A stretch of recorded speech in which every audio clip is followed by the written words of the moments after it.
Good evening, all.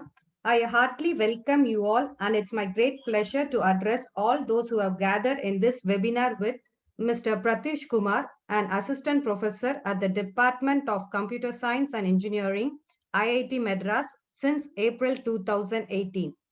He holds a PhD in computer engineering from ETH Zurich and bachelor's and masters of technology in electrical engineering from IIT Bombay. He also has research experience in industry, primarily at IBM Research. He has co-founded One-Fourth Labs for affordable online education, artificial intelligence, and related areas.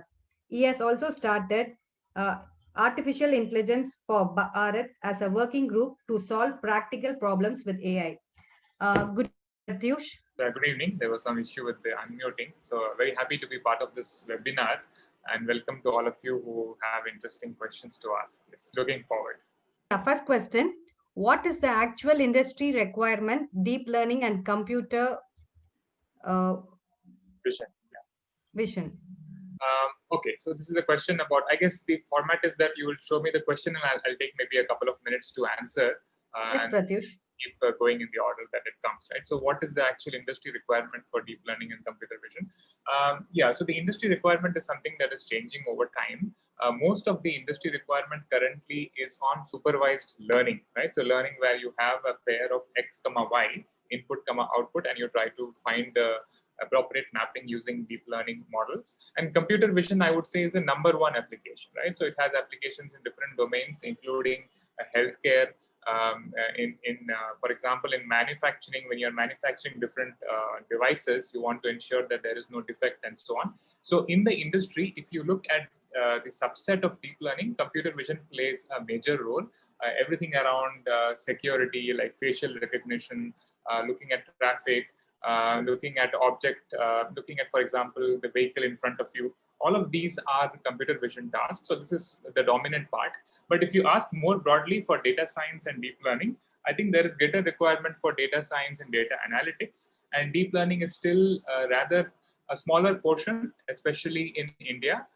Though it's picking up very rapidly, you must be aware that there are more jobs in the broader area of statistics, data analysis, and data science. Okay, so how does a non-CSE student start their career in data science? And I don't know what DP is. What's the first thing they have to complete and when they have to something?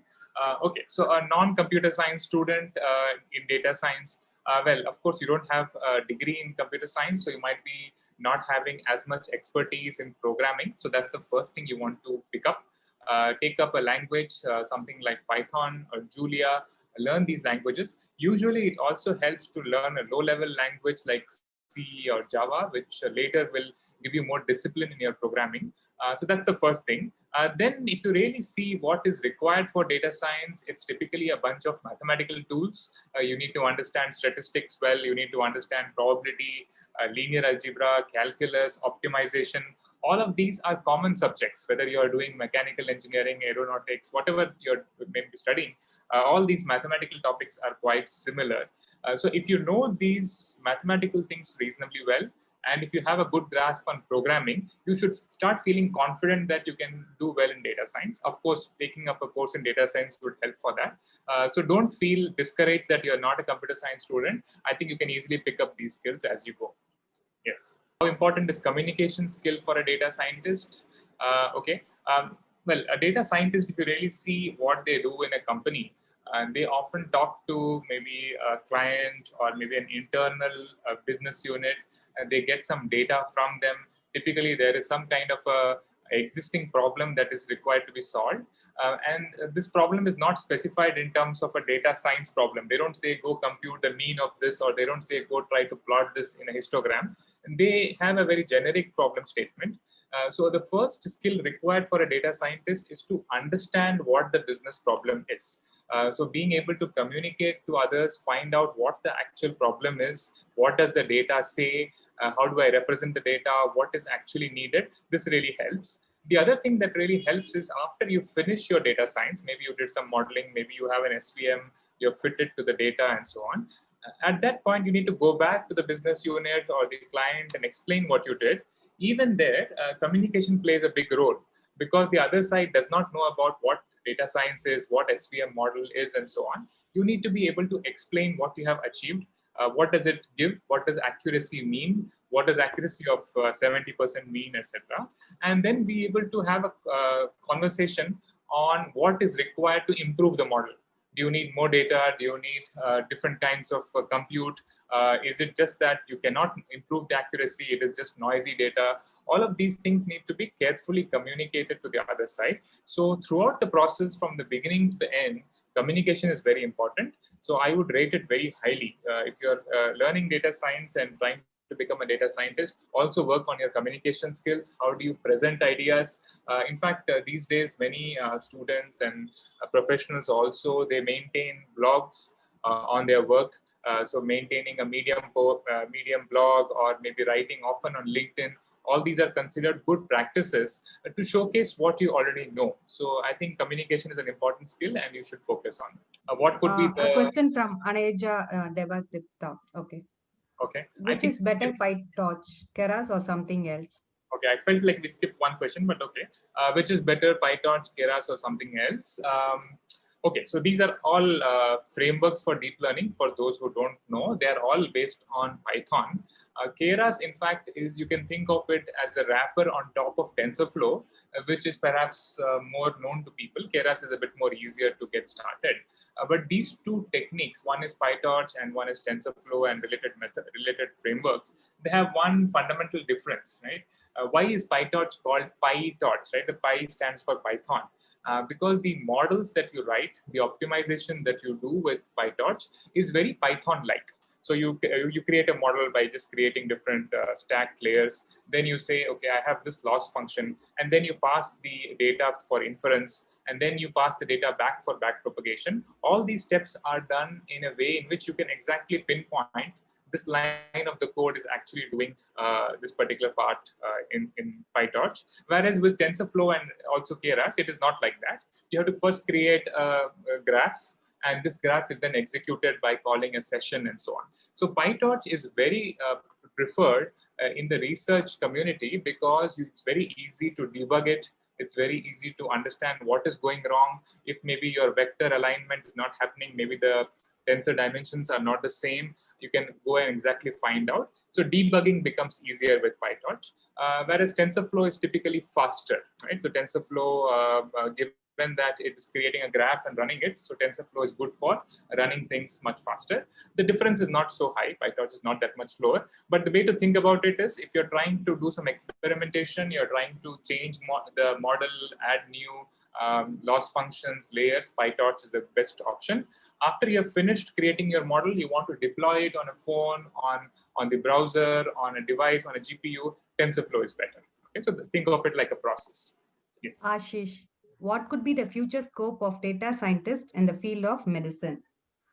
Okay, so this is a good question, and maybe I'll use this as an opportunity to tell something broader, right? So if you think about becoming a data scientist or a deep learning engineer, it is also good to think about which domain you will apply your knowledge in, right? So there are a lot of data scientists out there. There are not as many jobs and so on. So it's therefore good to think of combining data science knowledge, deep learning knowledge with some domain. And an excellent domain is medicine, because as you know, in our country, for example, the medical system is quite stressed, right? There are not as many good doctors, especially with this pandemic. We know how important a role the doctors and nurses play. So we need lots of additional support for our doctors and nurses. And I think data science and AI can play a significant role.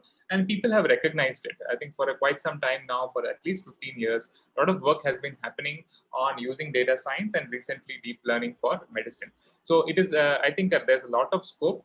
Medicine is a place where data is being created in plenty. Every time you go do a test, every time you visit the hospital, data is being created, and not everything is known. We don't understand the body as well we would like to, so things are still unknown. So this is a good use case for data science. You have data, but you don't understand the system fully. So can we get some insights by modeling in terms of statistics or using deep learning? So there's a lot of scope, and in fact, I would think that medicine is the #1 domain where more innovation is required in data science. Next question, Ashwin Murali. What are the other advantages of TCNs over LSTMs apart from speed? Do you think TCNs would replace RNNs in the future? Okay, so by the way, the questions are of varying level of depth. Some are generic questions, some are very technical, like this one. So I hope the audience is aware. If you don't understand something, it is okay. Maybe this one, for example, is very specific to the deep learning models. Okay, so the question is about this TCNs. TCN stands for Temporal Convolutional Networks, and Ashwin is asking how is it better than LSTMs and RNNs. Okay, so the broad picture is this: if you have sequential data, so for example, if you have data like stock markets or the weather data, temperature every day, or the pollution data in Delhi every day, or if you have something like speech where you're getting some frequency every time step, in all such temporal data, how do we process them? You require typically models like RNNs and LSTMs to do so. You have a sequence of inputs and you would like to process it, let us say, take the signal that I am speaking now and convert it into words. So the input is the waveform with different time steps showing what the different frequencies, and the output becomes the different words I'm saying. Now, something like this is usually processed using RNNs, which were the original models proposed for sequential data. They were later enhanced with LSTMs with the ability to store data, forget data, and so on. And very recently, I think in the last couple of years, this idea of temporal convolutional networks has come. Temporal, of course, means over time. Convolutional neural networks is also another well-known, well-studied field for computer vision. So the idea is, can we combine convolution, which has been used mostly in the spatial domain, you convolve over space, with convolution on the time domain. That's why it's called temporal convolutional networks. And as far as I've seen it, they have some recent papers have shown that it significantly improves on LSTMs and RNNs for both some biological data and also stock market data. So all this is evolving. So I don't think there is an answer as to whether it will replace or not. For example, we know that in the domain of natural language processing, RNNs and LSTMs, which were used a lot, let us say 3 to 4 years back, have been almost replaced now by attention-based models. You might have heard about BERT and transformers, which use attention instead of these sequential models. So it remains to be seen. It depends on people training large models and showing that one is better than the other. TCNs, I think, are still very early, and maybe we should wait for 1 or 2 more years to see how things shape out. Yes. Question, Chetna Patel. I find support vector machines better than neural networks using MATLAB apps for classification problem. Is that correct? Yeah, okay. So this is the typical kind of question that we get, right? Is model 1 better than model 2? I think the previous question was like that also. This really depends on the situation at hand, right? So support vector machines, of course, are models that have fewer parameters to learn. So it works much better if you have lesser amount of data. Whereas neural networks, usually deep neural networks, have many trainable parameters, and they do better if you have large amounts of data, where you can really drive down the model bias to very small values. Okay, I don't know about MATLAB apps. I have not used them myself.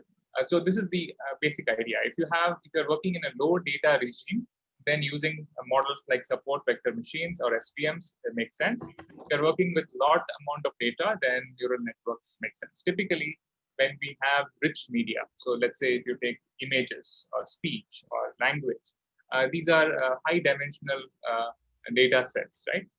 In such cases, neural networks is the only option we have. We typically almost have defaulted to using deep neural networks for these cases. If you have much more low dimensional data, maybe you have a small table with 5 columns given to you and you need to predict the 6th column, then things like support vector machines make sense.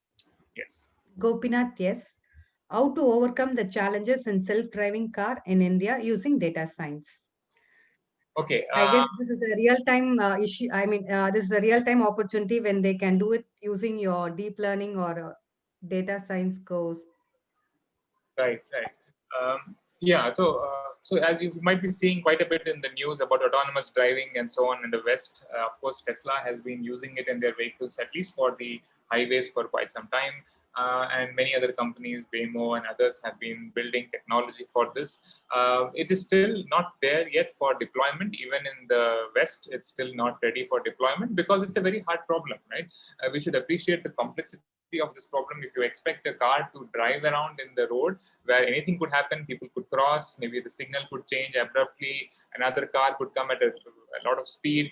All of these things are very, very hard things to anticipate, and machine learning models are nothing but pattern finding engines. They try to find patterns, and unless you can give it all the patterns that you have, it becomes very challenging. So people are trying to look at different other ways. Instead of just trying to look at pattern finding, can we also build in rules to manage these autonomous systems? But the bottom line is, even in the West, I see self-driving cars being some time away, and this means that in India it is even more challenging, right? Our roads are a bit, much more chaotic than in the West, and we have other issues that that we need to address. For example, lane discipline is not there, traffic signals are not followed, and so on. So I think in India, the more interesting challenge that we should focus on is how do we improve the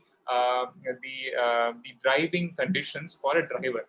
So if I'm a driver and I'm driving, usually it's a very stressful thing. If you're driving in a place like Bangalore, for example, it causes a lot of stress. So how do you, while driving it, make it easier for me, and maybe give me feedback on how am I driving? So typically putting some kind of a device on the car and then monitoring how the driver is going about it. What is he speeding? Is he not looking at the side mirrors? All these are good use cases. Is he talking on the phone? Is he distracted? I think these are better use cases for AI. So instead of thinking of removing the person, it's better to think of how do you improve the conditions for the person. And in fact, I would say this is a recurring theme, right? When we talk about AI, we imagine, okay, AI will replace humans. Instead of that, think of AI enhancing the life of humans. Think about doctors, nurses, lawyers, even sports people. In all these domains, what can AI do to help that person be a better doctor, a better nurse, and so on? I think that is a better question to ask. Yes. Next, Chandrasekhar, will you please guide me for career advancement in deep learning? Yeah, I think this is a general question. As I've said, right, I think the fundamental thing to keep in mind is that you need to study and understand very deeply the mathematics behind data science and deep learning, right? Deep learning should not be thought of as some skill that you should get and then you can get a job. No. So deep learning is really at the top of a large stack of things that you need to learn. You need to be good at mathematics. You need to think about your understanding of statistics. What is probability theory? What about calculus? What about optimization? Once you understand these aspects, then you can start thinking about programming. I should become also a good programmer. I should be someone who is able to contribute to the open source and so on. And then on top of that, of course, you need to learn machine learning, deep learning, and so on. Why I stress this is because today, like we discussed now, right, TCNs and RNNs, LSTMs, all these are buzzwords. You might learn some CNN in some course and go find a job, but tomorrow it might get changed. There might be some attention-based network that somebody else is using. Now, how will you be relevant across this time? How will you as an individual find it possible to keep upgrading yourself? That is only possible if you understand the basics of the topics. Am I audible? Because it says that my internet is not stable. It's audible, Pratyush. You can carry on. Yeah, so I was saying that because the field is moving so very fast, don't look at the top part. I need to only learn deep learning. Look at the entire stack and try to have a good strength in the mathematical part.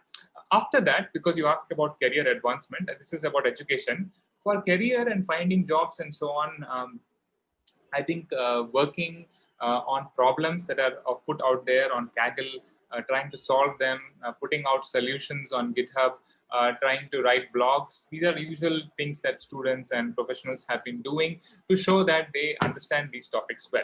And I think it's a good exercise because it creates a lot more knowledge, interest in these fields, other people start following and so on. So I think maintaining that habit of trying to solve some real problems every now and then, take for example, one Kaggle contest a month, okay? Try to solve the problem, try to put it up on GitHub, right? If you did well, try to put a blog about it. If you cannot do it by yourself, create a group. Maybe a group of 2 to 3 people from your batch could join and do, and so on. So keep that continuous habit of learning and trying to solve problems. Beyond that, of course, you have to try applying in different places and see what you get. So these two things, one is being aware of the full stack part of the education. The other one is continuously trying to solve real world problems will help in the process. Next one is from Induraj. Is there a scope to learn Microsoft AI? And do you have idea to teach AI using Microsoft Azure stack? Okay, so of course, all the big companies, right? They have their own stacks, especially the ones who have some presence in the cloud. So Google, Microsoft, Amazon, IBM, all of them have some offering, usually for cloud services. I think learning this is not the challenge, right? At least we don't teach any of this. One, because why only Microsoft? Why not Google? So all kinds of questions would emerge. But even more generally, uh, these are essentially tools that you can quickly pick up. If you know, for example, how to work with the Google Cloud Platform, switching to Microsoft Azure is not a challenge. Or if you know AWS, then switching to GCP is not a challenge. So that's not an issue. I would encourage you to focus more on the underlying mathematical parts, understanding how to take models from GitHub, replicate it yourself, train it yourself, how to use tools for training. In fact, you should be thinking more in terms of tools for hyperparameter tuning. For example, one particular website you can check out is something called weights and biases, which helps you to log all the work you're doing in deep learning. So those are more important things. Which cloud stack you go for, I don't think is a significant choice to make. Next question is from Tirth Jarsania. I took your deep learning course and 75% completed also, but somehow I have fear to complete all tasks in Kaggle by myself. Okay, I can understand that. I think during the course, you're looking at videos, you're seeing the video, you're understanding it, and then you're answering the questions. But when it comes to solving a Kaggle contest by yourself, it feels like it's a bit difficult to do. This is natural. I think you just have to overcome yourself in that, right? So you just have to try it. The data set is available. The initial code is available, and by now already solutions are also available on the web. So just give it a shot. I don't think there's anything to fear there. You might get a low accuracy in the model. That's okay. In fact, the thing about deep learning is even if you take the model and don't even train it, you'll get some accuracy, most likely close to the random performance, right? So it's already a model that works at the very beginning. Of course, you can keep improving it as you go, but don't hesitate to do this. In fact, that's one important difference, right? As opposed to learning in a college where we typically learn something in terms of theory, in data science and deep learning, your main skill is to be able to apply it to real world. So please attempt that, and I'm sure you will do fine. Next question. Ashutosh Kanodia. Would course be covering anything related to auto machine learning and machine learning DevOps? Yeah, this is a good question. So currently, none of our courses cover this, but these are important areas. I'll just explain them both in half a minute. So AutoML is this field of trying to, as the name says, right, AutoML. So the machine learning itself is automated. And this is a field where you let the machine learning model, for example, decide the hyperparameters, or even in the extreme, it tries to find out how many layers to use, what kinds of operators to use. Should I use convolution, 3x3 or 5x5? All these choices are made by a machine learning model itself. And this is getting more and more popular. You can also think of it, AutoML, I think, is a word that Google uses, but the more academic term here would be meta learning. You're learning to learn, and hence that is called meta learning. I think this is a field that is going to continue to grow. And ML DevOps is even more important. Some people call it ML Ops. Basically, the idea is this: when you're doing programming, let us say if you're doing a Java programming in a company, there's a lot of DevOps that you do. First, you have to code it up, then you have to send it to somebody who tests it. Maybe you're maintaining some Jira work log and so on. So there's quite a bit of management of the work in software development. The question is, why don't we have something similar for machine learning? So there are a lot of tools that have come up on how to manage the life cycle of development in machine learning. And these tools are are very important. In fact, I just mentioned weights and biases, which is an example of a tool that you can use for managing your machine learning life cycle. Right? These are very important. So far, we have not created a course on this, but keep checking. Maybe in this coming year, we'll try to release a course on this, because I increasingly realize the importance of using the right tools in practice. Yes. Next one, Anshul Kapoor. How to start with artificial intelligence as a beginner? What are the use cases of artificial intelligence in education? Um, yes, so I've been saying this, right? As a beginner, you focus on your mathematical background, get that to be strong, then take up programming, make that strong, and then take up data science and deep learning. So there's these three steps. I think there's no doubt in my mind that you can skip any one of them.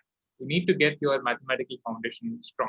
You have been reading these things right from your school to your initial years in the BTech or whatever program you're doing, followed by programming, and finally followed by specialized courses in data science and machine learning, etc. What are the use cases of AI in education? That's also a good question. In fact, I think I encourage you all to think in this direction, which is what can I do with AI with the problems that I see around myself, right? And many of you are students, so all of you are going through education.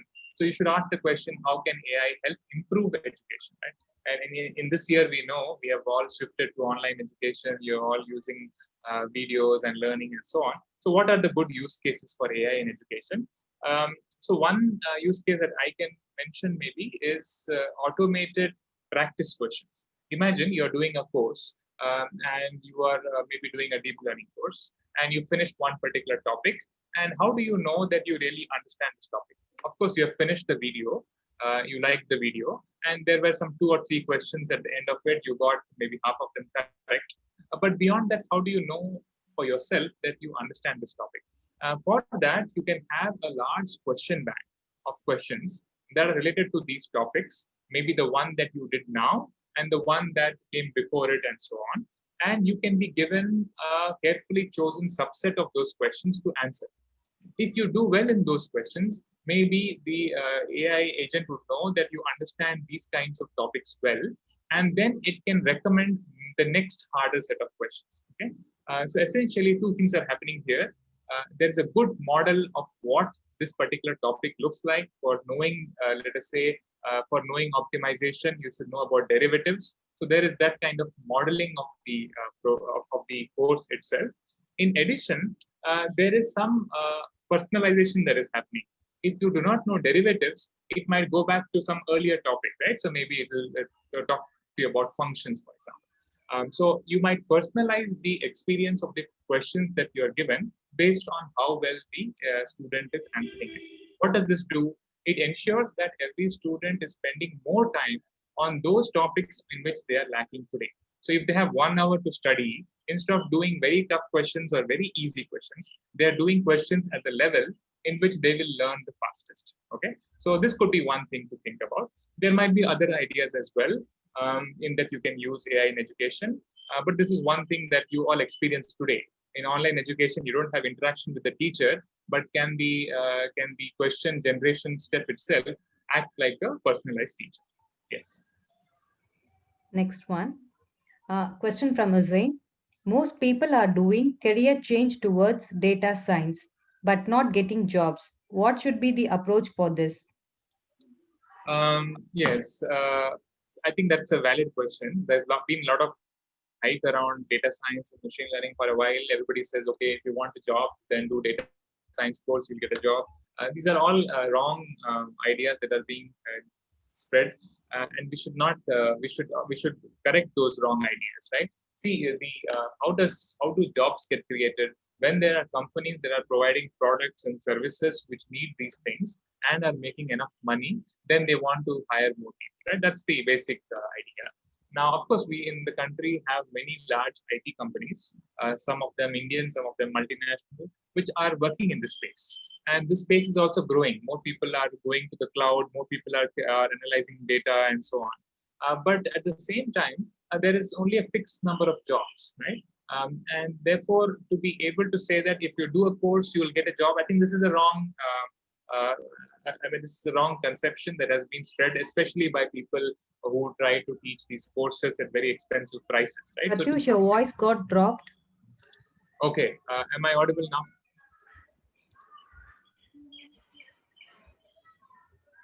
Maybe I'll Hi, just. Pratyush, your voice got dropped. I'm sorry. I'll just try switching off my video for a short while in case that helps. Is my audio clear now? Yes, it's clear now. Okay. Let us try this way. I'll switch on my video in a few minutes. I was saying that there is a wrong conception that if you do a data science course, then you'll get a job. I think this kind of thing has been created because people try to sell very expensive courses and they want people to take them up. I guess it is better to think of data science as one of the things that you need, but you need a lot more things also, right? So you need to be able to communicate well. You need to be able to have the right resume. You need to be able to find the right companies. So a lot more needs to be done. So so keep at it. There's nothing to get disappointed. This is an area that will continue to grow. I would recommend that you keep working on this one Kaggle problem a month and putting out a GitHub repository showing everybody that you're doing good work.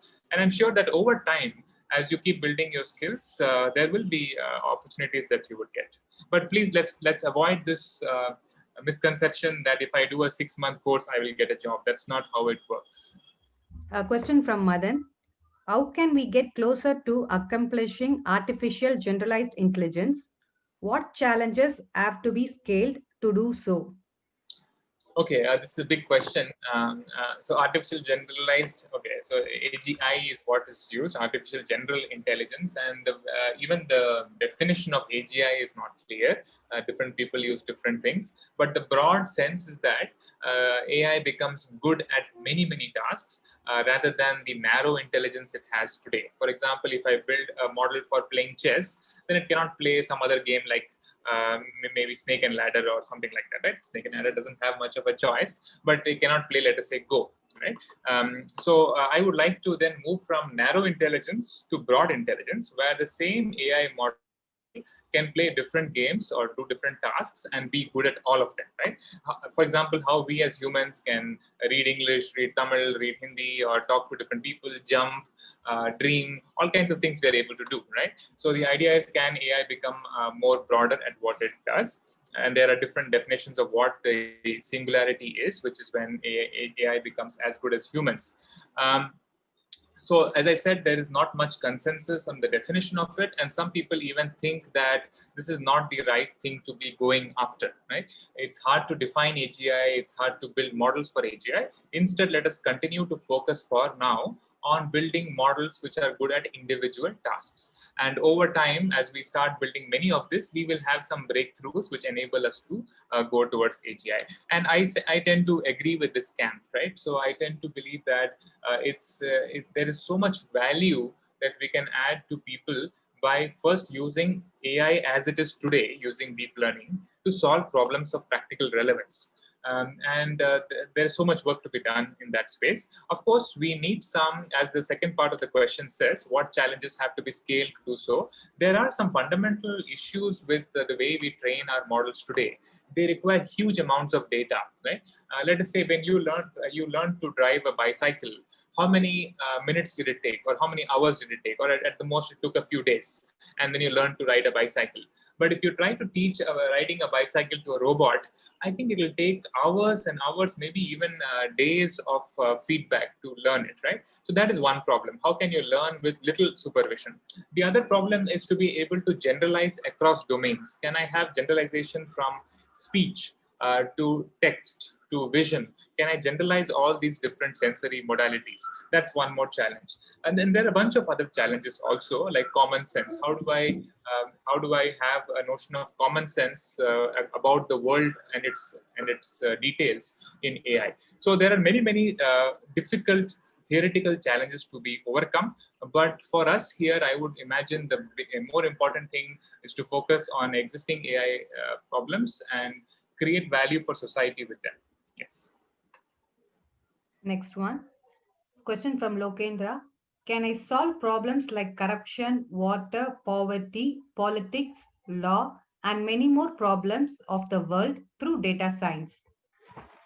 Yeah, again, broad and big question. And my answer should be that yes, you should go and try to figure out how to do it. And a lot of people are working in the broad space of AI for social good, or even the broader term called ICT 4D, which means Information and Communication Technology (ICT) for development, right? And data science falls within ICT. You're using computers and data, etc., to be able to solve problems in different areas. I think this question, you might dismiss this question saying that okay, it's a very broad question, but actually it is not that irrelevant, right? So it is something that all of you should be thinking about. After you do a course in data science, you know the exact tools available. Then you should think about how I can apply those tools to problems. But don't stop with asking this generic question. Take a problem that you have. Maybe take something like okay, maybe voter card or something like that. Take a problem that you are dealing with today and ask yourself the question how you can use data science for it. For example, my father had to go to get his license done, his driving license. That elapsed and he had to get it done again. And he has to drive the car, somebody has to monitor and so on. Can we use data science? Can we use AI to solve this problem in a more efficient way? So in a more focused manner, think about these things. Don't think at the very generic level, can I solve corruption? Can I make India a better country? All that is fine, but try to focus on one problem. And with the tools that you already have, you know how to formulate a data science problem, how to do hypothesis testing, how to formulate a deep learning problem. Try to model it like that and try to think about it and create groups and think more about this. I think we need more people to think in an idealistic way and try and solve these problems. Next question is from Milan. What it takes to make successful career transition in data science field from a business domain work experience with MBA? Okay, so I guess you've already done an MBA and you have some business domain knowledge and you're looking to shift your career to data science. I think one point to remember, as I said in the very beginning, data science is not just about tools from statistics or visualization, etc. It needs to have a grounding in the business domain. What data are you analyzing, right? For example, if you're working with automobiles, then you're dealing with some kind of data from the engines. Maybe some piston is going up and down, some mileage numbers, some sensor readings, and so on. So you need to know that particular domain to be able to work in data science for automobiles, right? Similarly, if you're doing some work in operations research, maybe you're doing some inventory management in some company after your MBA, then you need to know how inventory management problem is solved. How does the stock come? How does it get stored? How does it get dispatched, and so on? Once you have the business domain knowledge, then you can come and add the data science on top, and then you become far more capable of solving real problems, right? So if you have a deep understanding of some business domain, if you know the data science challenges in that domain, with that background, if you come to data science, I think that will make sense. Then you can look at, again, mathematics, programming, and solving real problems. If you do these three steps, you can go back and think of more specialized roles within the same industry. Next one, Kumar Raja. Are there testing strategies or methodologies to evaluate deep learning algorithms? Okay, yes. So those of you who are working in the software development, right, you know that testing is a very big thing. All of you, I mean, there are lots of people working in. So the question is, what about DL algorithms? Do we test DL algorithms? How do we evaluate them, and so on? The testing of DL algorithms is not the in software, because software gets written by humans. There can be all kinds of bugs here and there. That is the challenge. You need to go figure out what those bugs are by both by looking at the code and giving inputs and checking that things are actually matching what we expect. In deep learning, first thing is, of course, to benchmark the models, right? So if you've built a model, let us say you built a model to detect sentiment. Okay, so you're given a review and you can detect whether it's a positive review or a negative. This is what you have built. How do you test this? Well, to test it, you need some data set, right, which gives you different reviews and also gives you labels of the correct answer, yes, or is it positive, is it negative, and so on. And then on this benchmark data set, you can evaluate your DL algorithms. Okay? So this is more like what we typically do. You have a test set and you evaluate it. Right? But this is also not enough, because what if your test set is not detailed enough, or what if you have missed a completely different kinds of reviews in your test set, right? So these kinds of questions may come. So people are developing very recently in research more careful methods. For example, in the domain of natural language processing, NLP, there is a recent paper from Microsoft about something called checklist, where they say that a particular algorithm must go through a particular checklist of things, right? So each checklist item is one experiment to be done, where I'll give you an example. For example, you might have something like, I really enjoyed eating the mango, okay, as an example, and you know that this is a positive sentence. If I convert the mango to guava, or to something else like orange, and I give the same sentence, I expect the same output. But some of these algorithms might not give the same output, because it's trained on some complex data set. So you might have such rules where you substitute parts of the input test with different examples and check if the model is still doing well. Okay, and they have come up with a list of different such rules, and you can apply them. I think this is a direction where there is not enough clarity. Still, it's happening in research, but it's an important direction.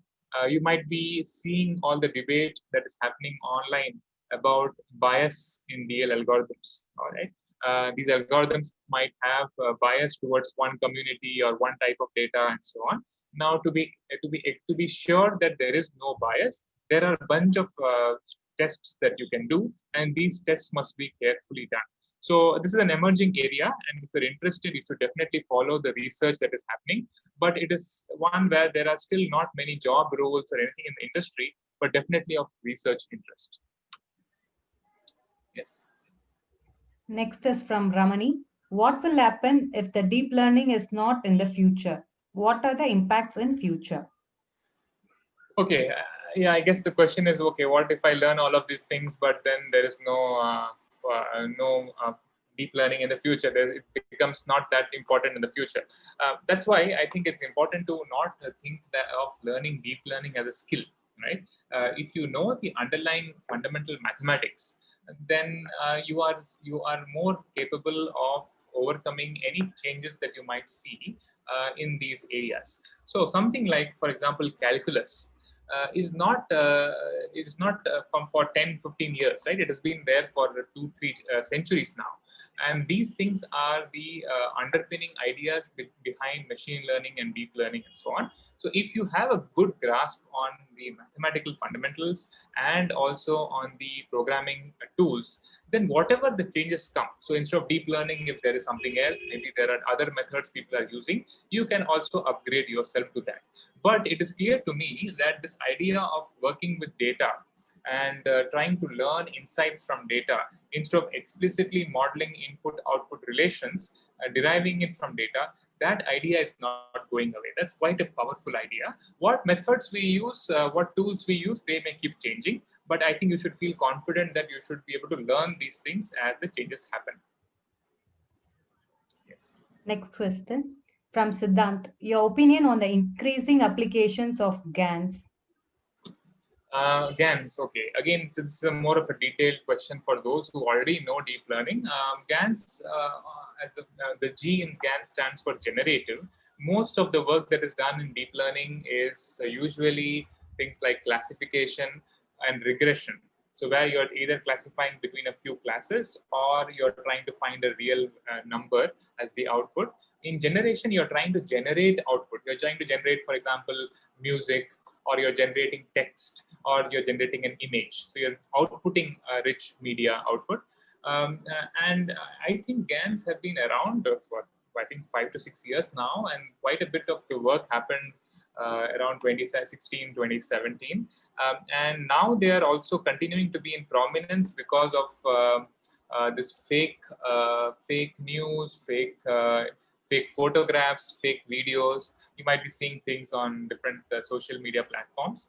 I think at least to me, the GANs are interesting when you have very specific problems. For example, NVIDIA does some good work on using GANs for increasing the resolution of images, okay, or generating faces for different problems. But GANs in solving practical problems, for example, in healthcare today, I have not seen good examples. Or can I make maybe the life of lawyers better with using GANs? I have not seen that, right? So GANs is interesting. It seems very cool to be able to generate new faces and high resolution images and so on. But I've not seen its application in many practical situations. Having said that, these things are changing quite significantly. For example, you might have seen everything around GPT-3, which was a large model released by, I think, OpenAI. And it was able to write entire paragraphs of text given first few lines, right? It was a generative model. It was able to generate entire paragraph. If you give maybe 2 lines of some Harry Potter book, it tries to write the first chapter, for example. So there have been some successes, but I must tell you that these models are extremely large and difficult to train. So only a very few companies are able to actually train them and show cool results. For you as students, I would still believe that doing supervised classification and regression are still going to be the majority of the problems you solve in the industry. Next one is from Siddharth. How reinforcement learning is augmenting deep learning. Are we seeing this as a next big research area? Yes, yes. So reinforcement learning by itself is a very big research area. So everything around decision making, where you have to make mostly sequential decision making, where an agent has to decide many things. For example, playing chess. All of these methods of RL are doing very well there. So RL is something that predates even this current focus on DL, right? It had a good theoretical understanding even before the DL era. And the DL era is allowing you to have deep reinforcement learning, wherein the models used for example, estimating the value of a particular decision are themselves deep models, right? So I think, yes, it is already a big research area and it's actually very useful. In fact, if you just look at GANs, for example, I don't see GANs as being that important. Whereas reinforcement learning is something definitely an advanced topic that you should all consider learning once you finish deep learning, because it is useful in modeling many situations. One, it is of course for building automated agents, and two, even in very hard complex optimization problems where you take a sequence of decisions, they are also useful. So I think learning RL would be a good next step after someone has mastered deep learning. Next is Namish Singh. How do you see data science in pharma sector and automobile sector? How important it is? Okay, so pharma sector, we know now with the COVID thing, how challenging it is to find drugs for specific diseases, and also then how important is data science in creating experiments for drug trials, getting statistically significant results that show that actually it works. How do you create samples? How do you create groups of people who get it, who don't get it? How do you compare the results? All this is actually data science, right? Of course, the pharma part, which is designing the molecule, is the most significant one. But after that, everything around testing the validity or the effectiveness of a given drug is all data science, right? So that is, I think, is very important. In fact, more broadly in the biotech field, right, of which I think pharma is a part, there are other problems. For example, some of you might have seen the results which came from OpenAI. I think it may be DeepMind, where they were able to show that a classical problem on protein folding could be solved using deep learning, right? Protein folding is where you have a protein. You know something about what are the different constituents in the protein, but you don't know what its 3D structure is.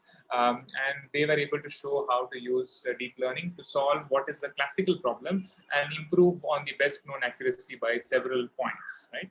So I think it is a very important sector. As I said, I believe the healthcare is one field where we need more support for the doctors and nurses, and I think deep learning and data science has a role. On automobile sector, as I said, in managing the vehicle, of course, there is some data science. Most companies now collect very detailed diagnostics as you are driving. So many of our cars have a port called OBD port from which you can collect data. And many companies now, at least the top companies for a while, have been collecting data, and they use that to see how the car is functioning and so on. But even at the level of AI, as I was saying, you might use AI to help improve the quality of the experience for the driver, right? So I think in both these areas, there is quite a bit you can do with data science and AI. Yes. Next one. Sirsha, how to write customized loss functions separately for false positives and false negatives. Okay, again, a very detailed question for specific to those who have done some deep learning. I guess you're asking about, okay, so if you have a loss function tries to model how much to penalize a model for getting something wrong, right? And something wrong could be of two classes. It could be either be a false positive, meaning you said that this particular thing, let's say you're looking at it at a cancer cell, and you are required to say, is it malignant or benign? Okay, malignant means it contains cancer, benign means no cancer. Then if you say yes, and actually it was not true, then that's considered a false positive. And if you say it is not having, let's say, not malignant, but actually it was, then that's called a false negative. As you can imagine, the false positive is probably not that bad. It's also bad because we are giving a wrong answer, but it's not as bad as a false negative. False negative means actually there is cancer and you have said that it doesn't contain cancer. So that's really bad, right? So you might want to have a greater loss or greater penalty for false negatives than false positives. Now, this is not very hard to do. So you can look at your output that you're getting, which is the y, typically modeled as y, and there's some ground truth, which is y hat. And then depending on these two values, you can write any function.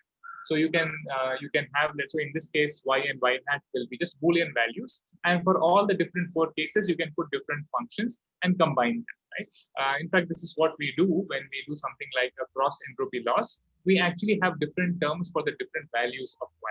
So a loss function can be sum of multiple functions, and each of these some term can be for false positives and false negatives. Yes, I'm just giving a top level idea. I think detail will be a bit harder to do in this kind of a format. Yeah. Okay, Pratyush. Next one. Smita Ghosh. Is it easy task for a mathematics students to complete AI perfectly and career opportunities? As I've been saying, right, AI, so I think I should have an equation now. I think it's coming multiple times. So AI career is equal to mathematics plus programming plus doing some specialized courses, right? So if you're a mathematics student, the first part is already there. You have a good understanding of mathematics. If not, then work harder on that and get a good intuition for topics like statistics, probability, linear algebra, optimization, calculus, and so on, right? So first, get a good grasp on this. If you have that, get into programming, right? So start using Python, start to learn it, and then start using it. And if you do both these things well, then come to an online learning or wherever you are, try to do a course on data science and deep learning. After this, again, career opportunities are a different equation. I don't want to make any connection between doing the courses and getting the jobs, but this is the right way to approach it. And if you keep at it, I think you should be doing well in it. Next one. A question from Padmanabhan. Intuition versus implementation. What is more important for a business consultant when it comes to machine learning? Okay, intuition versus implementation. What is more important, right? I mean, this is again a very broad question. It's true for anything that we do, right? These two things are there. Intuition helps somewhat in many things, especially for a domain knowledge, right? So as a business consultant, maybe you're working in some domain, maybe finance, or maybe some back office kind of work. You have some knowledge of that domain. That domain knowledge will help you provide the intuition. For example, should I keep this feature or not? Should I scale this feature? All these are choices that you may have to make, and you might have some intuition about that. But I still think that in the case of deep learning and machine learning, it is implementation which is more important, because the general trend that we have is we want the data to drive the decisions. We don't want to make too many decisions beforehand because they may be wrong, right? So instead of that, we want the algorithm backed by data to make the decisions for us. So if you can build good skills in implementing models, you can try out different options and thereby explore all the different choices you have and don't have to make an intuitive choice between them. Next one from Saurabh Kumar. Will you be releasing course on advanced deep learning like GANS object detection, and how can we maintain a pace? Yeah, I think an advanced deep learning course on GANs, at least GANs is one thing, but at least object detection is something that is important. We are thinking of releasing a course on that in the coming year. How to maintain pace? This is a good question. We are all sitting at our own homes and doing our own learning or working for office. Sometimes we need to, we become not that disciplined. We lose track. We don't look at the videos for 2, 3, 4 weeks, and then we lose track, right? I would suggest that you always maintain good friend circle and try to learn things together. Try to do assignments together. Try to do kaggle contests together. See, the first equation was AI career is equal to mathematics plus programming plus specialized courses. The second point to remember is you need to do one kaggle contest a month. Okay, and put the results on GitHub or LinkedIn or something. Now, if you do something like this, we have such rules like this and follow them with friends.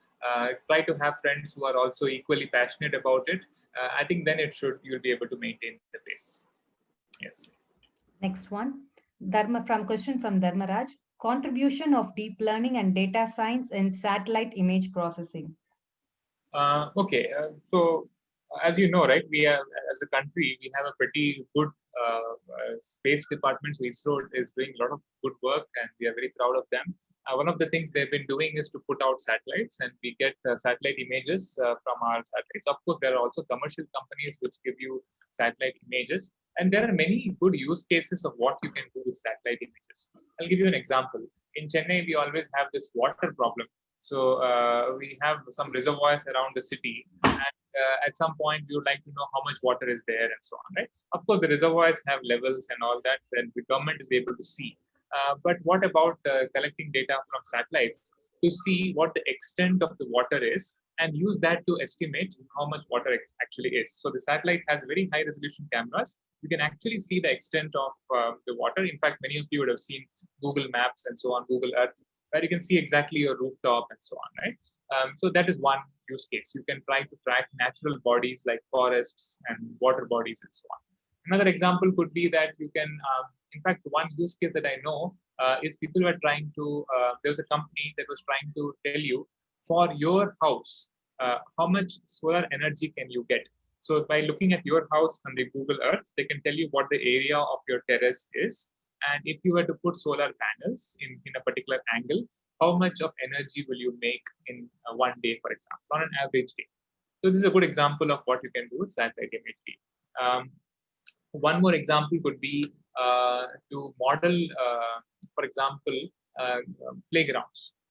So we have lots of playgrounds in the country. If I asked you, give me a region in Tamil Nadu where there is no playground within 5 kilometers, right? So how will somebody solve this problem today? They don't have a list and they don't have GPS locations and they do it.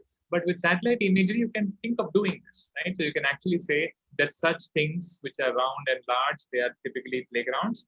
And I can detect all the playgrounds in the map, and then try to find locations where there is no playground within 5 kilometers, right? And maybe this is an input to the government to try and create a playground there. So there are many good use cases of satellite image processing. It is in the intersection of problems that are solvable and also valuable. So that's also a good question. Yes. Pratyush, this is the 30th question. What we'll do is after this question, we'll give a break. We all can take a break for 5 minutes and we'll join after 5 minutes for the 31st question. How many total questions are there? 42 questions. Okay, fine. Yes. Uh, 30th question is scope of deep learning in mechanical engineering. Okay, also a good question. So as I've been hinting, right, it's very important to combine knowledge of some domain with deep learning. So one domain we talked about was this MBA, like business domain and so on. Another domain was healthcare. We talked about education. Mechanical engineering is also interesting. Typically, what do you do? Pratyush, your voice is getting dropped. Sorry. Okay, let me again switch off my video. Sorry for the poor connection. Is it better now? Ah, yes, audible. Okay.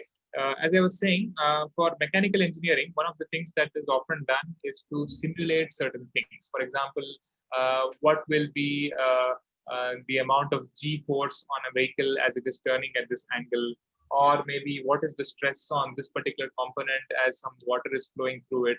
So typically, there are a lot of simulations that are done, and these simulations are done with things like finite element method, where in detail you have to model the different equations and then simulate in small units of time and space. And these simulations are very, very expensive in terms of compute power. People have been successfully using deep learning for speeding up such simulation. In fact, there is some good work happening at IIT-Madras, which tries to speed up simulations of various kinds using deep learning. So that is one good example. And the other example that I'm familiar of is work done with CAD tools. CAD is computer aided design tools, where you can use deep learning to help you in the design process. So it can generate different combinations and then you can start choosing between them. Instead of you designing the entire thing, there can be some generative part where different options are created and you start as a designer choosing amongst options rather than designing. So there might be many others that I'm not familiar with, but I think recognizing that you can use deep learning for speeding up simulation or for improving the speed of design, all these are good templates which can have different instances. Yes. A question from Jabir. What is relationship between data science and deep learning? Okay, I think this is coming towards the end of this thing, but we have been using these two words, data science and deep learning. So data science should be thought of as a broader term, which involves everything that you can do with automated insights from data. And sometimes it could be just doing statistical inference, it could be doing hypothesis testing, or actually it could be trying to fit input data to output data. And within that third part, a smaller subset is deep learning, where you use deep neural networks to learn functions between inputs and outputs. So think of data science as a big bubble. Within that, deep learning is a small bubble, right? And there is, of course, machine learning and reinforcement learning, etc. But at least these two things, it should be clear that data science is the superset that contains deep learning. Next, a question from Kavita Rajan. How can we reduce bias in data? What are the data scientists in India doing about it? How can we contribute and be a part of this? Good question. So bias in data science and machine learning is an important problem because what are we doing in data science and deep learning? We are trying to essentially learn automated rules between inputs and outputs. So if you have already bias in the data set, then the algorithm will simply learn to copy that bias, right? So there is heated debate happening. Some of the debate is healthy debate, some of the debate is unhealthy because some people expect that bias will go away on its own. Whereas in society today, we actually have bias, right? So bias is not just an artifact of data science. There is bias in everything that we do day-to-day life also. So bias is there, but we can do things about it. But we should be aware of what we can do to avoid it. So, for example, one of the well-cited results was that facial recognition models were detecting the faces of white people, white, let's say, Western people, whereas they were not doing well when you have a darker-skinned person, right? So, black people were not being detected properly. And what can you do about it? Well, you should give more data to the models on the population that is not well represented, in this case, darker skinned people, right? So every model that we train, we should ask the question, are we able to model the variation that is there in the real life? And is each Pratyush, your voice is getting dropped. Okay, let me again turn off my video. Sorry, it seems like my internet connection is a bit slower. I was just saying that we should be careful to ensure that every class that is represented in real world also has some representation in the data set that I create. That is important. So this is an important question. So those of you who have understood deep learning, machine learning, etc., well, should look at this as a way to do further research, but also in companies. Companies are now very, very sensitive to this because it can be a PR nightmare if there is a model that they have released which contains bias. So this is an important area for those already who are familiar with deep learning, etc. Yes. Next one is from GUVI. With the breakthroughs in data science and artificial intelligence, do you think there might be human-like artificial general intelligence in future? Yeah, we discussed this earlier also, this thing about AGI. Firstly, as I said, the definition of AGI is not clear. And since the definition is not clear, thinking about when you might have AGI in the future, these things I think are just guesswork now. So as I said, there are many fundamental problems to be solved before we get towards AGI. Currently, most models that we train are trained to do well in a narrow set of tasks. So that is the paradigm we are working with, and even there are a lot of problems to be solved. Right? In the future, why not? I think the models and the methodologies that we use seem to be getting better at a fast rate. So we should remain optimistic that we can keep improving these models, and at some point get to abilities which are comparable to humans. Yes. Next is from Rogitesh Kumar. Can we transfer the parameters of trained RNN model for building a new RNN model? Okay, so RNN models, of course, are used for sequential data, but this question should be looked at maybe more broadly of transfer learning, where you have trained one model, maybe on one task or one data set, and now you would like to reuse some of that knowledge that you have trained in those models in a different setting. The setting could be a different task altogether, or maybe the same task in a different language, for example. So different variations are there. So transfer learning is I would say, the number one practical thing that works, in the sense that there are not enough data sets available in all settings. So what people do is, maybe there is a large public data set already available.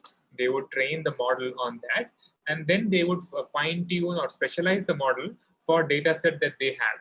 And this data set that they have within the company or within their business unit may be much smaller. And the only way to train a large model with the small data is to benefit from transfer learning. So transfer learning, yes, is a very, very important skill.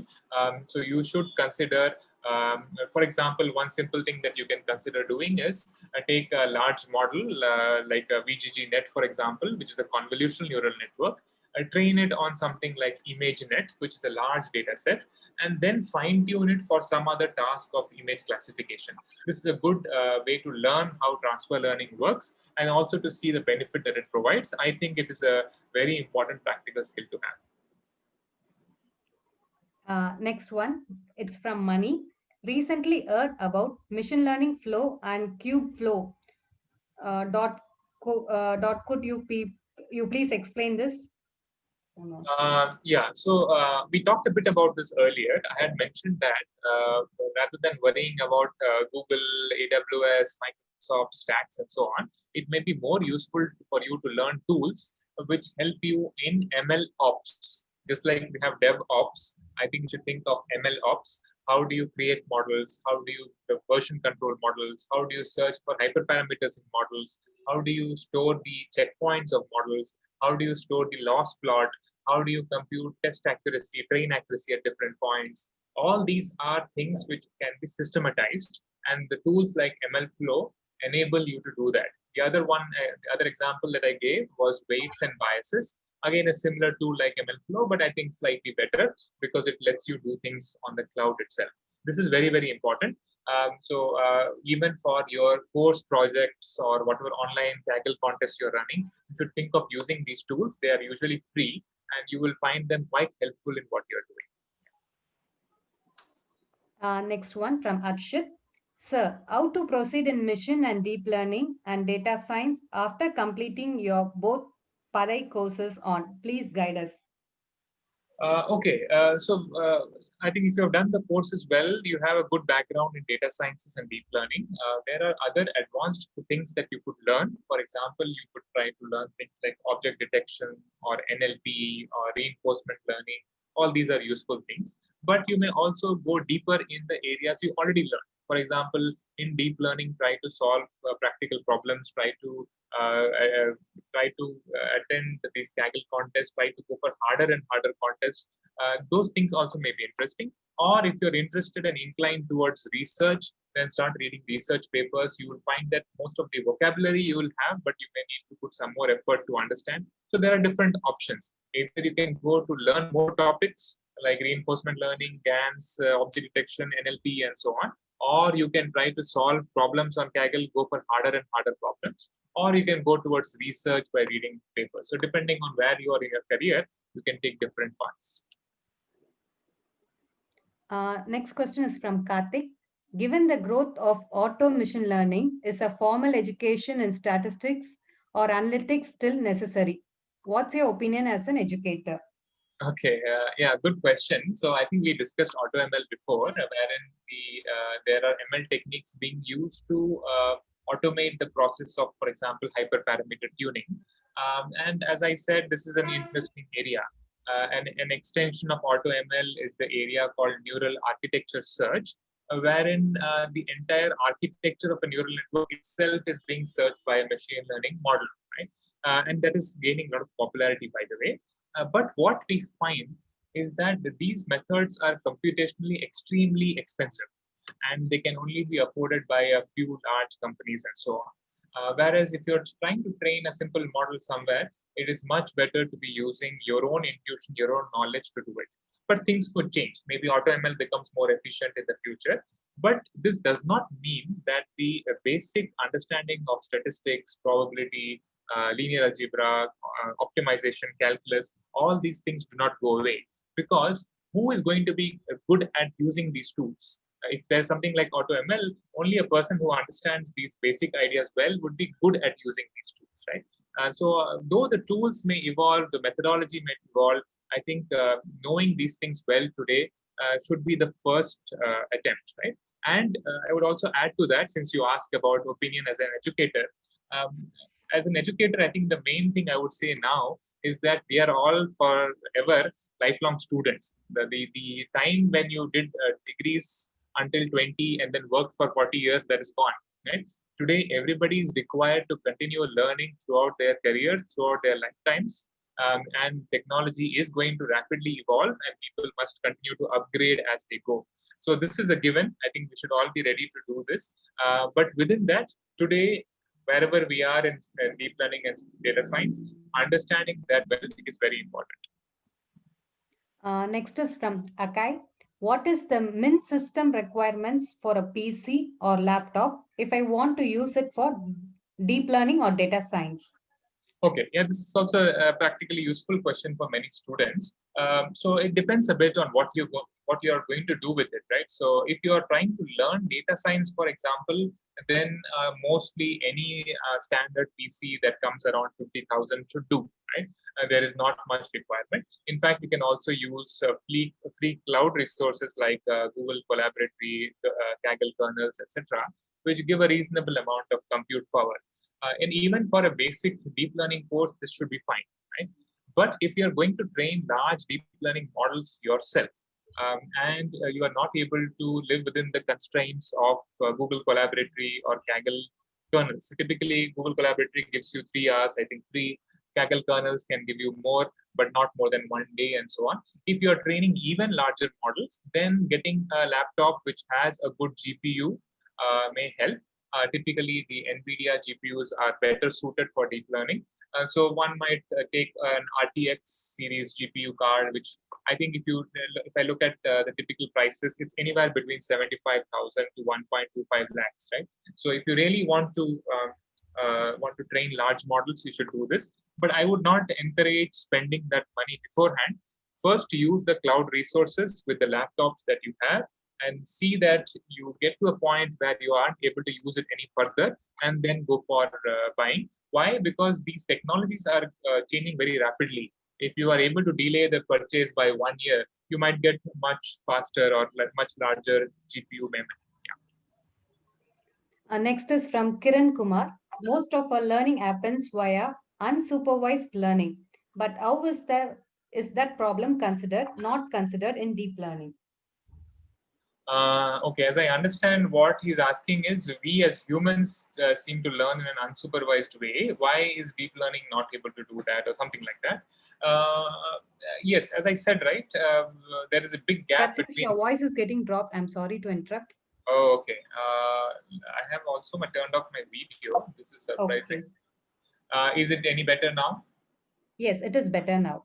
Okay, yeah, apologies for that. As I was saying, my understanding of the question is that we as humans seem to be able to work with not much feedback or in unsupervised way. But why is it that deep learning is requiring supervision? As I said, there is a big gap between how how deep learning is working and how human brains work. I think the correspondence between the two is not very tight. So people draw all kinds of analogies, but actually there are two very different systems, right? And there is no intention also to make deep learning like the brain, right? So we should not think of it like that.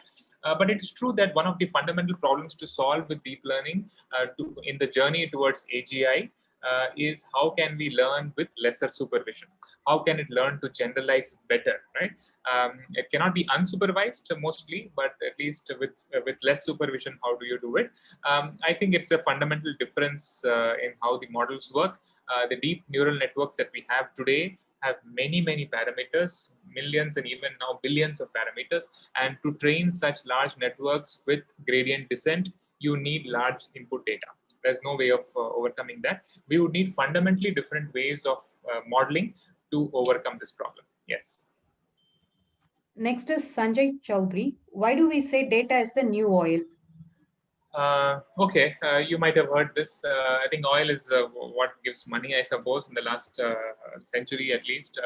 And it's many countries which had oil were able to sell it and make money out of it. I think data is also the source of value today in a digital world where people are constantly interacting with digital products. The data that you generate, that is quite valuable. In that sense, people make this quotation. Yeah. Question from Bala Vivek. Even though I am working under data scientist role, couldn't able to learn NLP and advanced ML. It seems to be a mystery to me. Yes, I mean, don't think of anything as a mystery. It might be more complex because there are more things required to understand. Since you're already working in data science, you have a good sense of programming, I suppose, and also maybe statistics and probability. Take things step by step, right? As I said, do the mathematical courses, then move on to machine learning and deep learning. I think one of the challenges that I see is that, let us say, if you wanted to learn quantum computing, right? You would not directly jump to quantum computing without knowing classical physics, right? Sometimes people tend to do that mistake with NLP, data science, machine learning, because the buzzwords are so much there in the public imagination that we directly jump to the end of it, right? So don't take shortcuts. Don't think of it as a mystery. It's really a curriculum. It's really a textbook-like approach. Read textbooks, do formal courses, and get your mathematical foundation strong, and I think it should be fine after that. Yes. Ari Krishnan's question. I am already having a post-graduation in biotechnology. So a degree in data science or a specialization in AI, but which would be a better option? Okay, you already have a biotech degree. What kind of a next degree you should do, whether in data science or AI? Now, this is a hard choice for me to make for you. I can just tell you what this means. Data science, as I said, is a broader thing. It involves any kind of analysis with data. I'm assuming that in your field of biotechnology, where you might be doing things like gene sequencing, protein folding, maybe drug discovery, maybe drug trial management, having first a good understanding of data science might help, right? I'm guessing based on my understanding of these things, which is not very deep. Both of these are good courses. I think you should try to consult maybe your professors in biotechnology who might have a better opinion. Yes. Ashwath Nivas, how to start writing a research paper in deep learning? Okay, yeah. So you write a paper when you have something interesting to say, right? So a research paper is a communication to the research community on something interesting that you have found, right? So it only follows a process of research where you discover something new. So before thinking of writing a paper, I think you should think about doing research, and it's best to do research under a mentor, someone who is an experienced researcher. You should try to find someone like that and work with them, try to take up a problem that is useful, spend several months at it, and then remember that research is like most things in life. It can fail, right? You might try something out, either it doesn't work or somebody else might have done the exact same thing. So after all that, if it is something novel and interesting, then you start thinking of writing the research paper. Now we have come to the end of the session, Pratyush, and today's webinar session was really informative. We are fortunate to get insights about data science and deep learning future and career opportunities in it. Now, what I'll do is I will ask my GUVI CEO, Mr. S.P. Balamurugan, to take over the session. Hi, hey, thank you, Pratyush. Thank you so much for joining us on this occasion. It was indeed a very short notice based on the user's request, and since people have asked, we keep on asking about how we can actually interact with the author of data science and deep learning courses in GUVI. So we requested Pratyush to join us. So, and he immediately agreed for that and took his time to come and share the valuable insights and resolve the queries for the learners actually. So thank you, Pratyush. Thanks again. Yeah, no problem. And one more information, please. The queries of today's session will be shared with answers in a GUVI's forum within next 5 days, and anyone can view it. Thanks, Sharanya. Thanks, Bala, for hosting this. I hope it is useful for those joining. I would just like to sign off with one thing, right? This is almost at the end of this year. This year has been a challenging year for all of us with the pandemic in different ways. So also with you doing online courses and so on, don't lose hope. I think sometimes in some of the questions I saw that, right, we are not, we do the course, we don't get a job, what happens, and so on. I think these ups and downs are there, but you are working in a field which is of promise in the future also. Stick to the basics. Don't try to take shortcuts. Stick to the basics and try to get your fundamentals right. And I'm sure with hard work, things will be fine. So continue to engage with the community. I think I'll also try to join when I can in such discussions. Yeah, good luck for the year coming ahead. Thank you. Okay. Special thanks to all the learners and great listeners who had been with us in this entire session. Hope you had a time-worthy session. And this is Saranya, Custom Success Manager at GUVI, thanking you all and wishing all the very best in your future endeavors. Happy weekend. Bye. Just a minute, Saranya. Before Saranya, guys, as Pratyush was mentioning, this support during this pandemic from both the Pratyush and Mitesh on offering the deep learning and data science course at a very affordable cost is so timely help for many learners. Most of you here would have actually enrolled in the course with that particular offer and opportunity and had the opportunity to learn through them. So I would request you to share this opportunity with your friends as well. See, this opportunity may not, we don't get very often, right? So as we have received it, so we should obviously be in a position to share it with our friends as well. So at any point of time, you can actually log into GUVI and subscribe for these courses at the same affordable offer or pricing, okay? Which both of us, Pratyush and myself, has obviously kept it open in the sense that this is what we are going to offer for students and professionals. So we will stick on to that. So at any point of time, feel free to share these opportunities with your friends as well. And hope we will actually come up with more opportunities in the near future in these particular technologies and topics. Okay. Thank you, everyone. Thank you, Bala. Thanks, Pratyush. Yeah, thank you, Pratyush. Thank you. Bye. Thank you, Pratish. Bye. Bye.